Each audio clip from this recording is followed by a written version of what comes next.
तो hello guys, स्वागत है आपका हमारी एक और नई वीडियो में। तो आज हम देखेंगे हमारे पूर्वजों द्वारा हमें दी गई ज़मीन में पहले के समय में और आज के समय में कितना अंतर आता जा रहा है। तो चलिए शुरू करते हैं।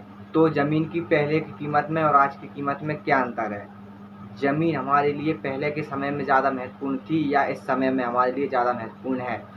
गांव में ज़मीन लेने में ज़्यादा फ़ायदा है या फिर शहर में? हमको ज़मीन लेने के लिए शहर में रुपए इन्वेस्टमेंट करना चाहिए या गांव में?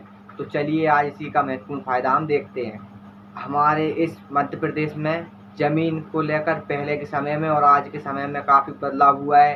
पहले के हमारे जो पूर्वज थे उनको ज़मीन का इतना महत्व नहीं था, क्योंकि पहले जिस घर में 2 लड़के हुआ करते थे ज़मीन 50 बीघा है, फिर उन 2 के 2 हुए। पहले तो वो 2 भाइयों में बटी, फिर वो 2 के 2 में बची तो 12.5 बीघा आ गई, उसके 4 हिस्सा हो गए।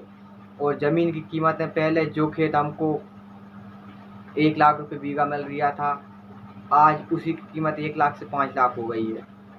लेकिन आज के इस समय में 5 लाख के बीघा में भी ज़मीन मिलना बहुत मुश्किल हो गया है, क्योंकि बढ़ती जनसंख्या के कारण भारत में जगह की पूर्ति होना मुश्किल हो रहा है।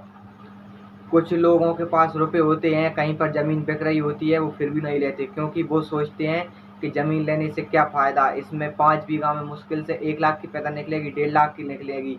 लेकिन वो 5 बीघा आएगी 25 लाख की, तो 25 लाख का ब्याज 3 के सैकड़ा से देंगे तो 10 से 12 लाख हो जाएगा। लेकिन भाई ऐसा बिल्कुल भी नहीं है, क्योंकि ज़मीन की बढ़ती कीमतों के कारण प्रत्येक वर्ष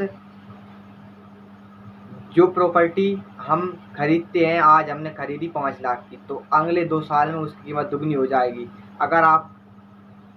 अगर आपने किसी को ब्याज पे पैसा दिए तो उसकी कोई गारंटी नहीं, वो आपको लौटाए या ना लौटाए। लेकिन ज़मीन एक ऐसी मूलभूत पूंजी है जिस पे आप सरकार द्वारा लोन भी निकाल सकते हो, और लोगों को पैसे दे गए, वो तो खा गए, उनका आप कुछ नहीं बिगाड़ सकते। लेकिन जो ज़मीन है आप उसको किसी भी वक्त इमरजेंसी आने पर बेच सकते हो, और उसकी प्रत्येक वर्ष कीमतें बढ़ती रहती हैं। यह एक ऐसी महत्वपूर्ण इकाई है जिसको हम हमारे जीवन में कभी भी काम ले सकते हैं।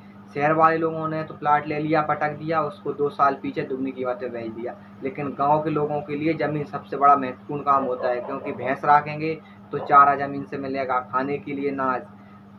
जमींदार होने का पहला कदम ज़मीन होना होता है। तो प्लीज़ आप अपनी ज़मीन को ना बेचें, आने वाले समय में इसका बहुत महत्वपूर्ण उपयोग हो सकता है और आपकी लाइफ सेट ज़मीन ही करेगी। हमारी भारत माता होती है ज़मीन, इसको ना बेचें, आने वाले समय में इसका बहुत बड़ा उपयोग है। धन्यवाद। तो मिलते हैं किसी नेक्स्ट वीडियो में। तो चलिए हमारे चैनल को सब्सक्राइब कीजिए।